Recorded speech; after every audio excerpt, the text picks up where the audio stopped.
iScience 10. In this video, we're going to learn about what makes living things work. All living things have many things in common. But what makes you work, what makes these plants work, and what makes that little cat there, Cleo, work.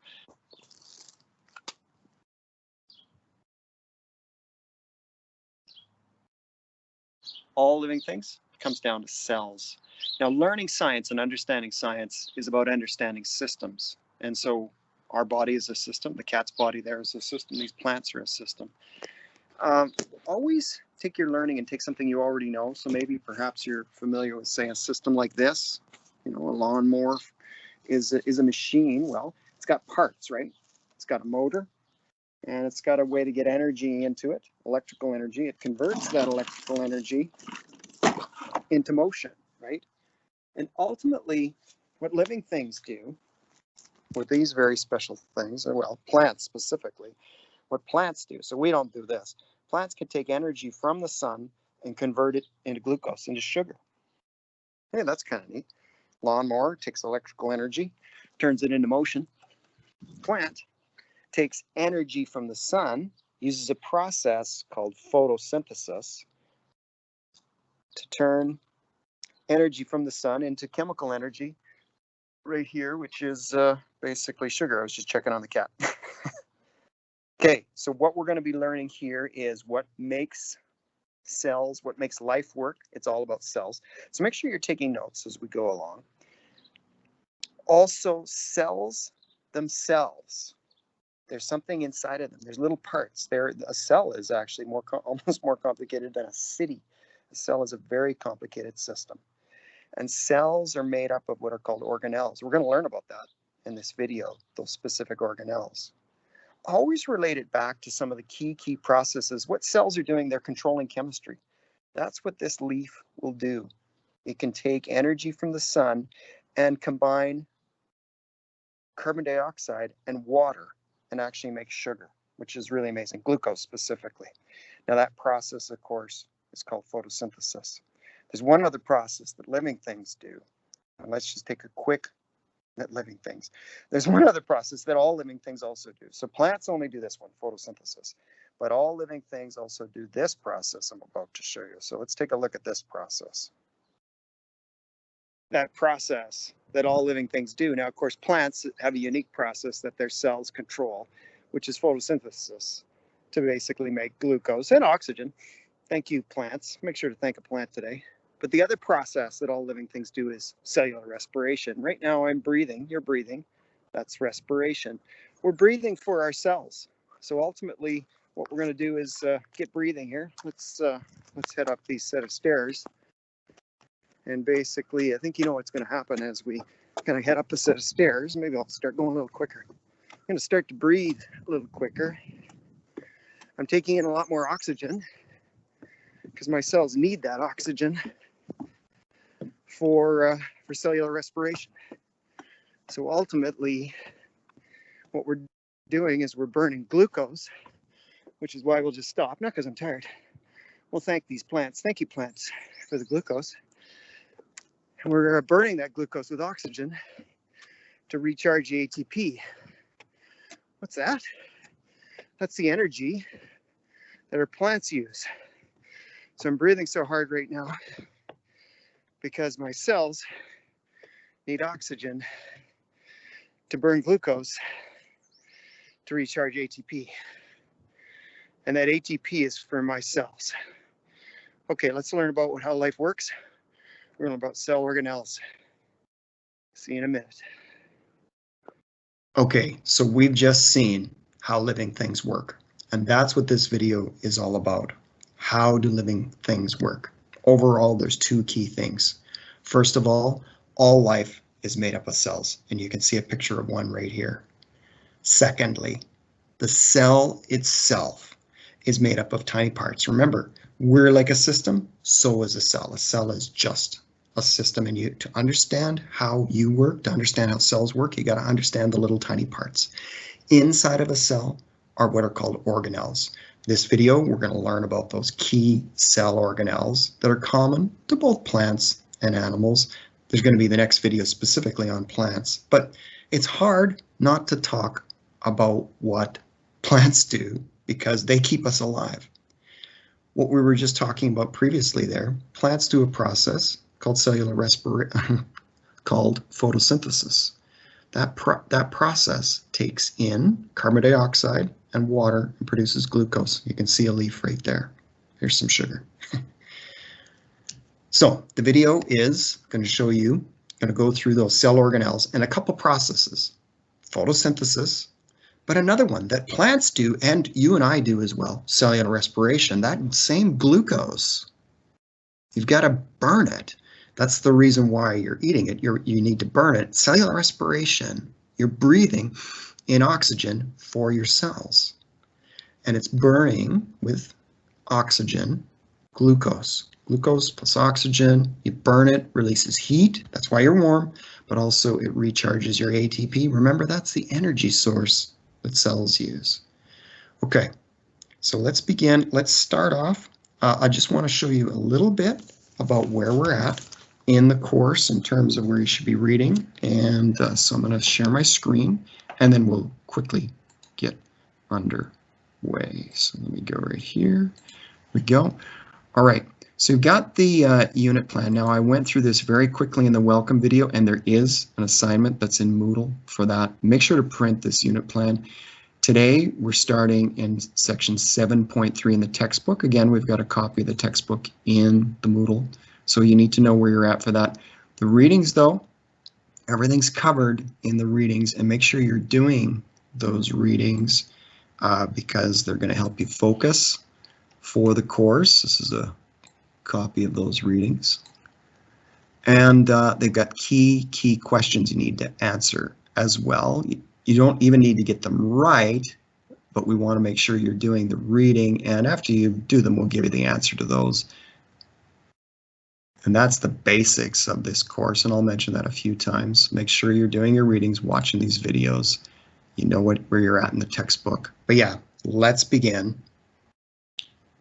We're just talking about cells. All life is made up of cells. Inside each cell are organelles. They're like small organs. Each organ has a specific job. In other words, there's many processes going on inside of cells. We've already talked about what key process that plants do, not only for themselves, but all living things. Photosynthesis. Taking carbon dioxide and water, using energy from the sun, so we convert that sunlight energy into chemical energy, into sugar, into glucose.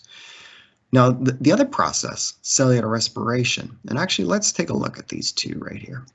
So let's take some notes again. Make sure you've got your notebook handy. And so the first process here, this is only done in plant cells, photosynthesis. You're going to want to write down the formula that we've got here, so you are probably going to need to pause the video. So definitely maybe pause the video right now. And so you can see the leaf here takes in carbon dioxide, the roots take in water. So the plant then uses sunlight energy to essentially cook, to make this compound right here. This is glucose. And of course, one other compound, they give off oxygen. Now that glucose, the plant uses it, and also an animal here can use it to do cellular respiration.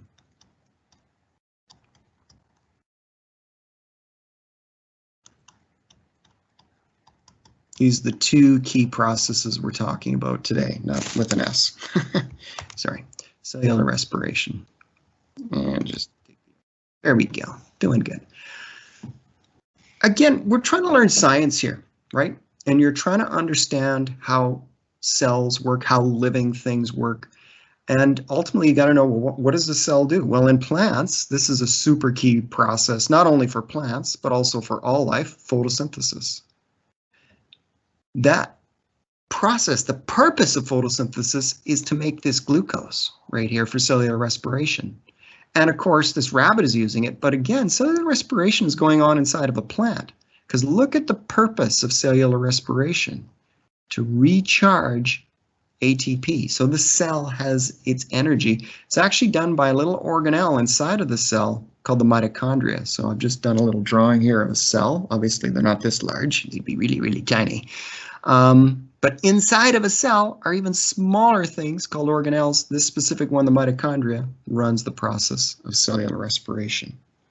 Okay, so that's a kind of an introduction, kind of a focus.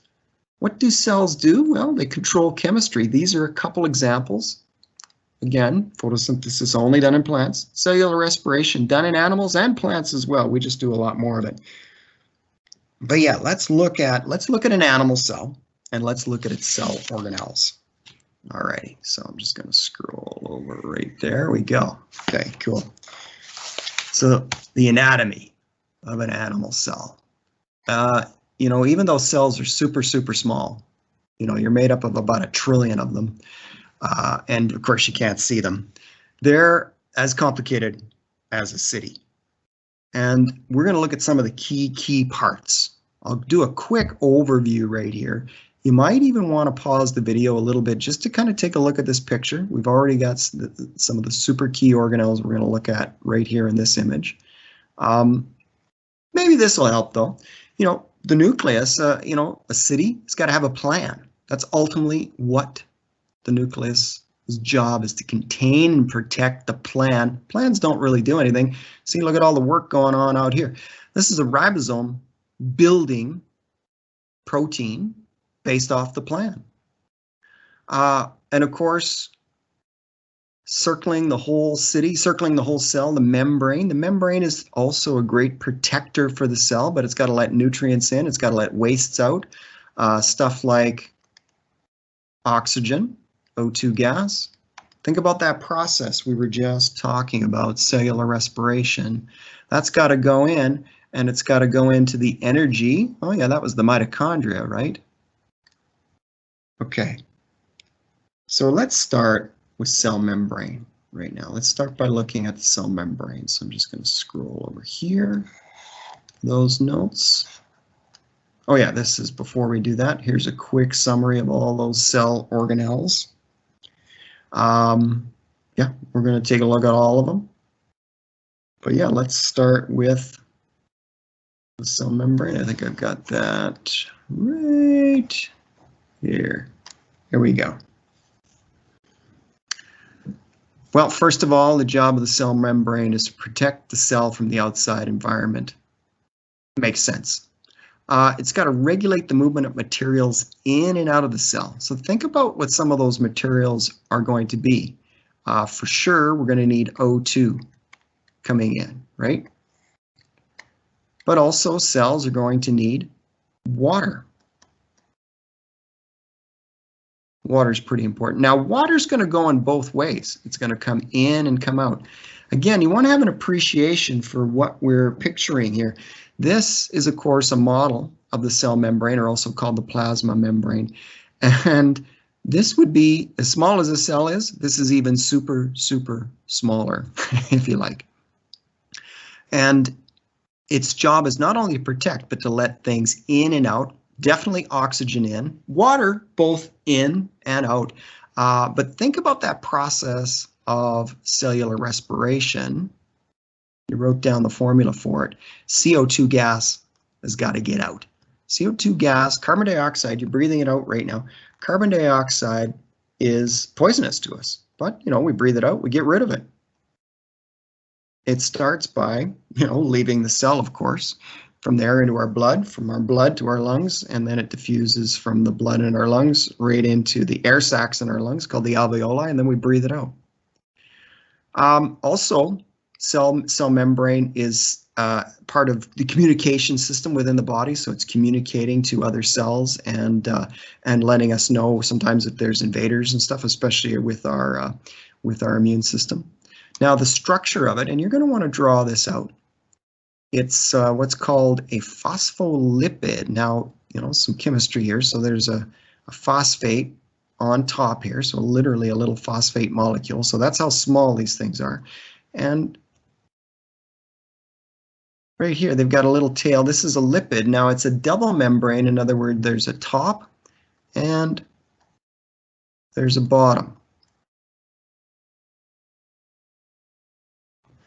So that double membrane structure is really, really interesting because what this allows, The phosphate actually allows water to come close, so it kind of likes water, it's water loving. But the lipid right here, this lipid component, it doesn't like water. So it allows the cell to not get waterlogged, because if water could just go in, the cell would just burst, essentially. So water needs to be able to come close, but then kind of needs to seep in slowly or seep out. Water can just kind of go in and out, but it's slowed down a lot by this lipid. But you'll also notice there are channels. What these channels do is specifically stuff like glucose and other large compounds that need to get inside of the cell, allows them to get in and out. The cell has also got little pumps inside of it. Some of these structures here would basically be little pumps, pumping sodium, for example, pumping potassium, different things, different nutrients in and out of the cell. But yeah, there's your first key cell organelle. The cell membrane protects the cell, and also you want to make sure you're clear on the structure. The phospholipid membrane, it's got its water-loving or hydrophilic, meaning it loves water on top, and hydrophobic, meaning it hates the water. So water will get in there, but it just kind of gets goes in slowly. All right, so the next thing we're going to look at, the next cell organelle, is the nucleus. Also talk about the nuclear membrane and the nucleolus, but ultimately our big focus is the nucleus. Okay, so the nucleus is right in the center of the cell. Maybe do another little model here with me of a cell. Again, remind yourself how super, super small. A single cell, it would take about 10 of them to fit across one of your hairs. So, you know, think about when you look at a hair, how small that is, right? And then if you had to put 10 things across, you couldn't see them. They're super, super small. So inside every cell is a nucleus. There's actually a few examples where this isn't the case. Red blood cells, they only carry oxygen. They don't have any organelles or anything. But other than that, all cells are going to have a nucleus. It's the largest organelle, and its main job is to contain and protect the DNA. So the DNA, the deoxyribonucleic acid. Now, you don't need to know that. You can definitely look it up. It's a big molecule. That DNA itself is made up of 23 pairs of chromosomes for humans, okay?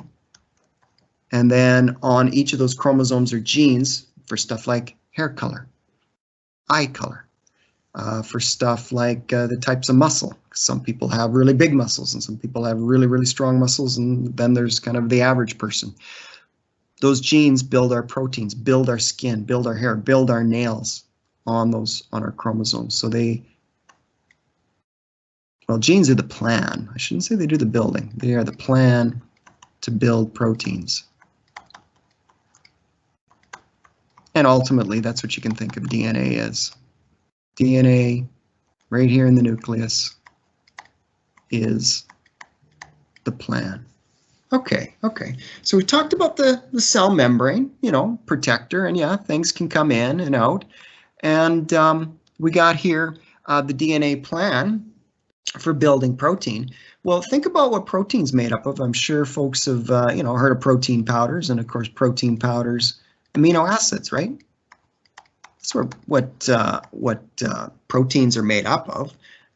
Little amino acids, which are basically themselves a carbon compound bonded together. So I'm just doing a little model here. Say I have a protein. Each of these little circles is an amino acid. Maybe this is the protein that gives you your eye color. Maybe this is the protein that makes your nails the way they are, or your skin, the collagen in your skin. Collagen is a protein. So that's a model of some protein. But each of these amino acids, well, they had to get into the cell somehow, right? I mean, you first had to eat them, obviously, but then they had to get inside of the cell. Well, how do they get in there? Well, probably going to get in through one of those channels, because it's a little bit larger. Remember, that phospholipid membrane is going to be protecting the cell, so it's not so easy for that amino acid to get in there, but it's going to get in there through a channel or something. And of course, the DNA doesn't build it. We're going to learn outside here something called ribosomes. We'll talk about those a few times. They actually do the building. Again, the DNA is just the plan. Okay, so talking a little bit more about the nucleus. Nuclear membrane, it's got its own membrane around it right here, and it's got some pores so that, you know, things can come in and out. The nucleolus itself actually builds something called RNA. Okay, so there's DNA as a plan. RNA actually does the work. Okay, so the DNA is a plan. RNA is the builder, is the worker of the cell. Of course, you're doing work, you're going to need energy, it's going to need ATP, right? And again, that's happening outside of the nucleus, the ribosomes, which we'll talk about. But ultimately, I wanted you to know, okay, so why are those pores there? Oh, okay, so that, you know, RNA can come in, read the plan, and then come out and tell the ribosomes what to do. That's literally how it works. Literally. Basically a type of RNA is able to go in here, you know, all the squiggly stuff is the DNA, read the right part, read the right gene for the right protein, bring out the plan, and then tell the ribosome what to do. So yeah, the nuclear membrane, it's also a double membrane.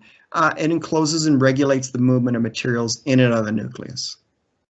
And one thing would be that type of RNA that goes in there to read the plan. So we're going to be reading the plan. Again, that's what's in the nucleus, is the plan. Nucleolus, like I was saying, produces RNA. Again, what was RNA? Oh yeah, the worker actually doing the work. I mean, think about it. You got City Hall. They do the planning, right? Well, then there's the actual workers who do the actual work. So your DNA is just a plan. RNA actually does the building. And of course, this is doing work, so it's definitely going to need energy. While we're here, let's talk a little bit more in detail about DNA. Again, you're going to want to be pausing the video from time to time so that you can get down these notes and be thinking about what I'm going through with you. Okay, so let's look at DNA here in a little bit more detail, because DNA, I mean, DNA is everything.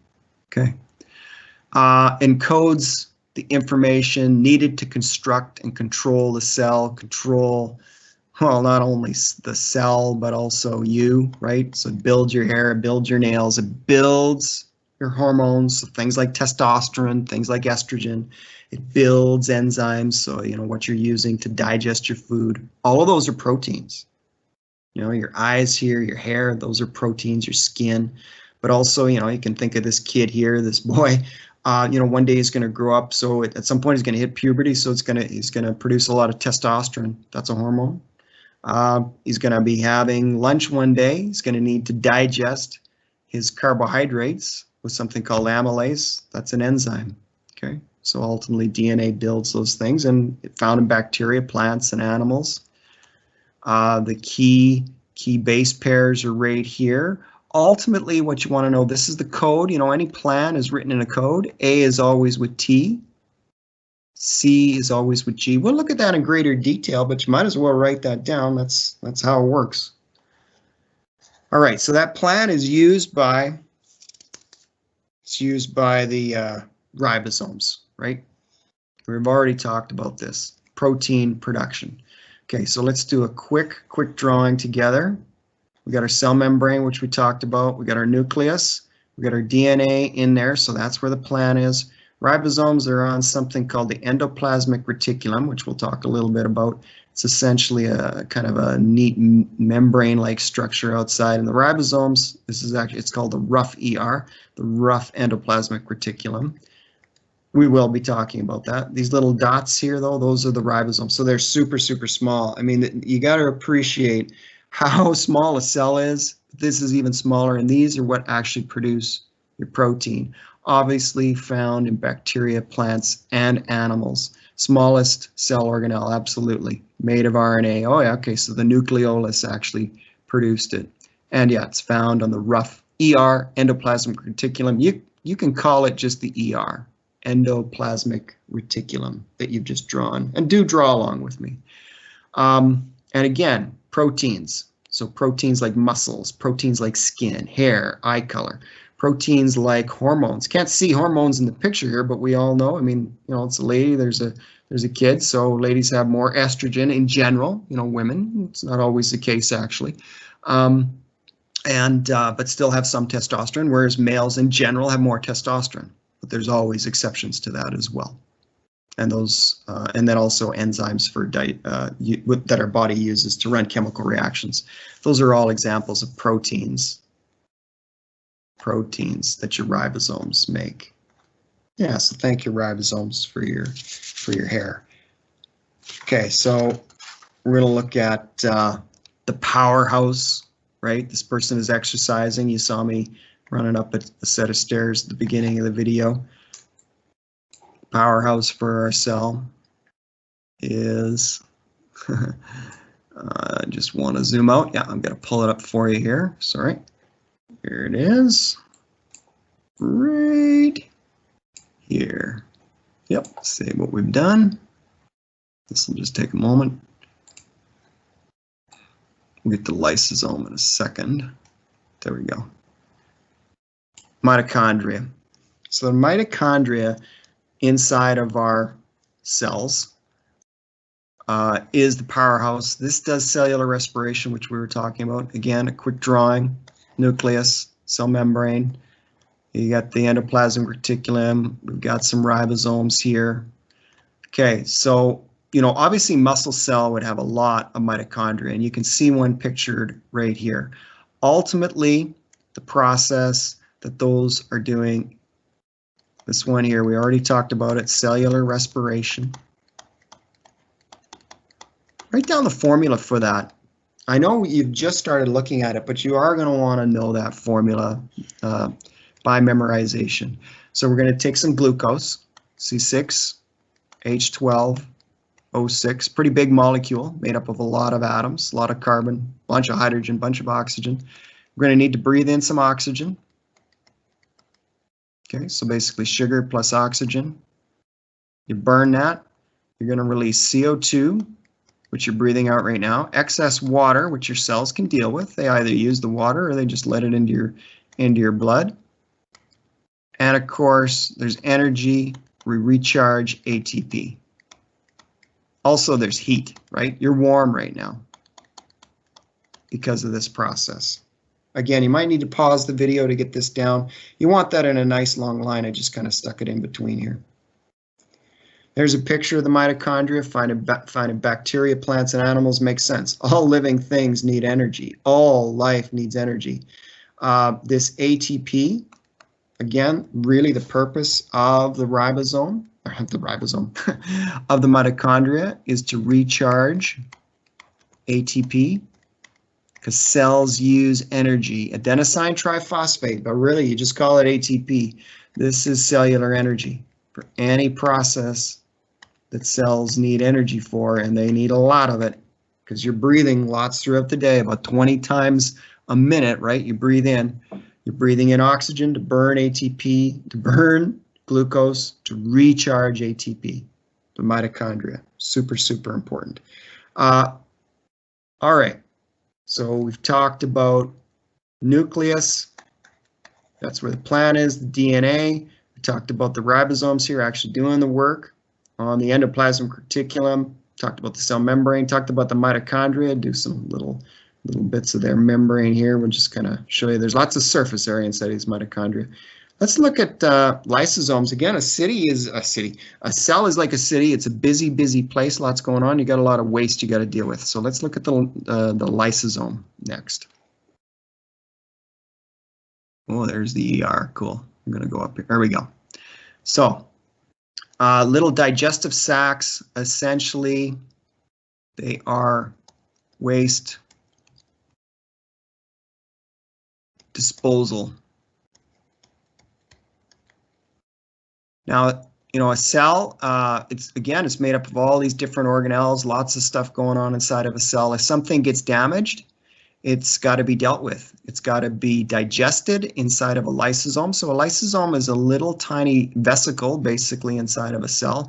And let's say there's something damaged, that damaged item inside of the cell, maybe one of the mitochondria. So we got a good mitochondria here, but maybe a mitochondria gets a bit damaged, right? So it's got, I don't know, it's got a problem. So that damaged mitochondria can be absorbed by a lysosome. So we're just going to pick it up here. And essentially, maybe just a piece of it here. So it kind of breaks apart. And that mitochondria, it's going to be fairly poor animation, but anyway, that parts of it go inside of the lysosome, get all digested,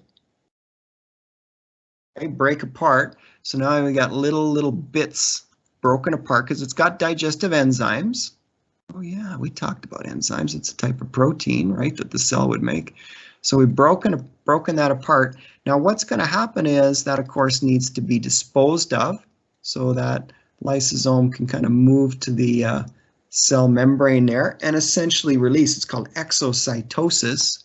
So it's going to release that broken down stuff, and or it can reuse inside of the cell. So either that waste material is released, or it's going to release it inside the cell, and the cell can use it because, DNA's got a plan going on, but maybe the ribosomes can use that to build a protein, or even to potentially build lipids. Your cells are building proteins, lipids, carbohydrates, all of those things are going on in the cell. But yeah, your lysosome is your waste disposal. Now, because they're so important, let's talk about them again. The endoplasmic reticulum. Let's scroll down. Basically, it's throughout the cell. You'll see right here close to the nucleus. We got a really great picture of a cell here. And the rough ER, protein synthesis. So this is where we find the ribosomes. So you're definitely going to want to write these two key things down here. You got your rough ER, synthesizes protein. Smooth ER, synthesizes steroids and lipids. Also carbs, carbohydrates. Got some pretty complicated machinery here going on, and that smooth ER, we can kind of see it off to the side here. It kind of has a little bit of a different look. Rough ER, the way you tell the rough ER, it's got these little dots here. It's got these ribosomes, essentially. And think of what those ribosomes are doing. They're producing stuff like proteins for your hair, proteins for your skin called collagen. Hair, it's called keratin. In your skin, the protein collagen could be producing the digestive enzymes that you're using to digest you having a nice steak or something. There's an enzyme called pepsin that you would need to use to digest that steak. That's where it's produced, and that's pretty amazing, right? On the rough ER. You can see right here that after they produce the protein, little vesicles are going to carry that protein either outside of the cell or then release it inside of the cell. So if we just wanted to show you this a little bit, this is super cool. So essentially, imagine these ribosomes right here. They produced, maybe it's a digestive protein that's actually needed by a lysosome, right? So they'll release that and essentially take it over. It'll go over to wherever the lysosome is. Maybe that's a lysosome there. Not a very good animation I'm making, but you get the idea, right? Think of how this system works. DNA had the plan. The ribosome here did the building for a digestive enzyme that's going to go inside of that lysosome. And that lysosome is going to do waste removal. Or these little proteins that the ribosome has made is released outside of the cell, into the bloodstream. Because, of course, outside of the cell, you would have definitely a blood vessel somewhere very, very close. Okay, let's put that back right there because it's just formed that protein. All right, so what are we going to look at next? We are going to just kind of zoom out and just see. Oh, yeah, where it's packaged. Golgi complex. Okay, so after the protein is made, it's got to be packaged and delivered. So Golgi complex is where we've got package and delivery services. Again, just like a city, right?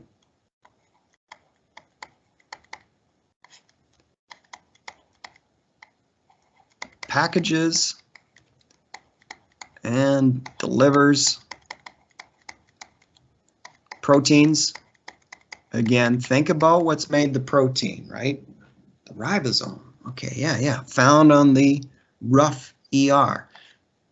Could be packaging and delivering lipids. Again, smooth ER.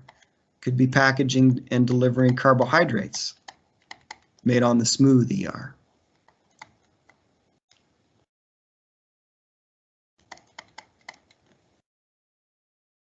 Package and delivery service, the Golgi.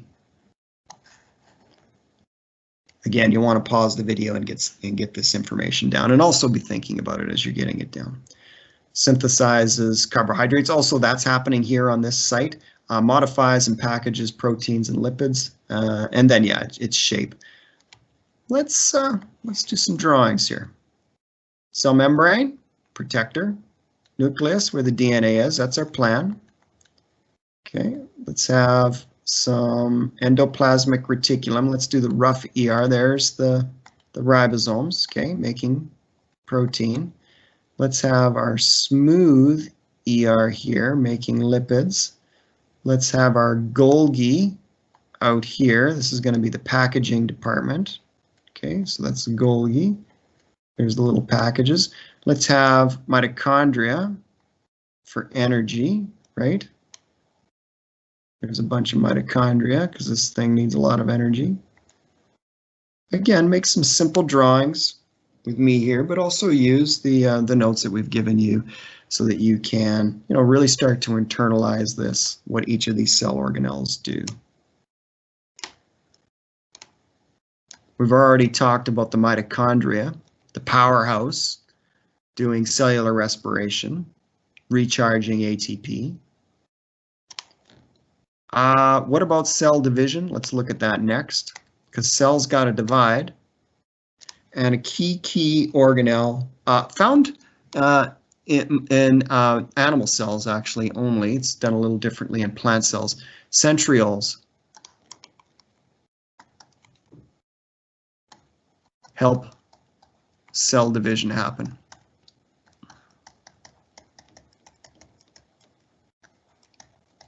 Because, I mean, you and I were made up of about a trillion cells, close to that number anyway. And, cells, you stub your toe, stub mitosis. Well, that's what's happening here. Mitosis, this is a fancy word for cell division. And you can actually see these centrioles kind of right here, kind of helping ratchet, kind of pull the cell apart, make sure that there's a copy of the DNA in both cells. That's actually what you're seeing right here in the center here, the DNA, the plan. Without the DNA, not going to have much, right? So you got to have that DNA copied, DNA moved. So they're kind of helping the cell division happen, the centrioles. Found in bacteria, plants, and animals. Last here, vacuoles and vesicles. Basically, they're containers.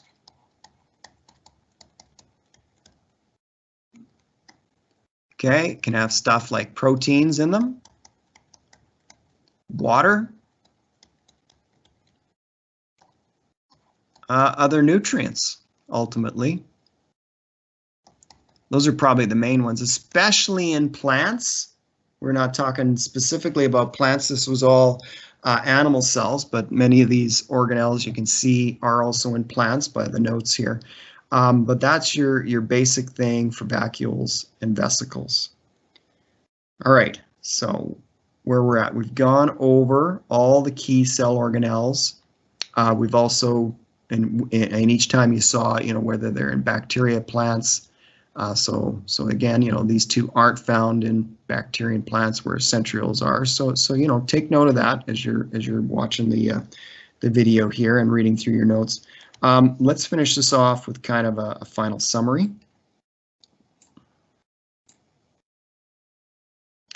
All right, so we've looked at an animal cell.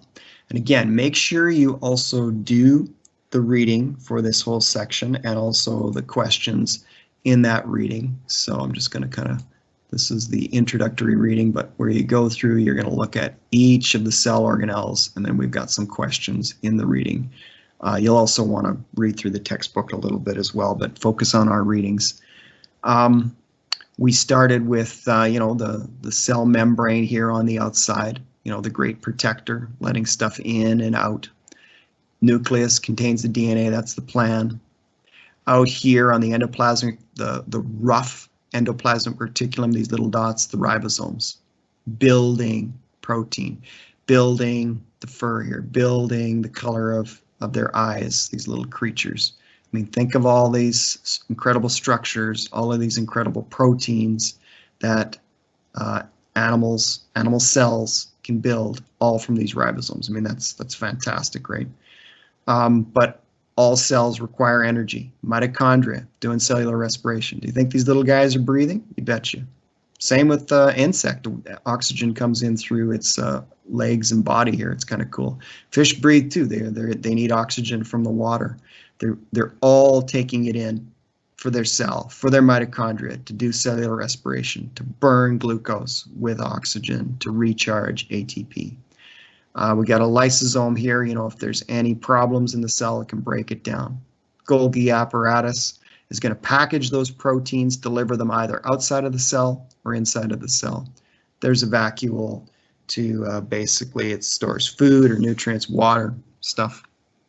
And centromeres or centrioles helping with the cell division. So yeah, just kind of an appreciation, the complexity of life, but all life is made up of cells. These are all animals here, even, an insect. Plants are different, and we're going to talk about that next in the next video, but many of these organelles are also found in plants.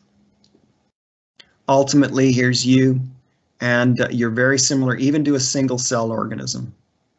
This is actually a paramecium, so it's also a eukaryotic.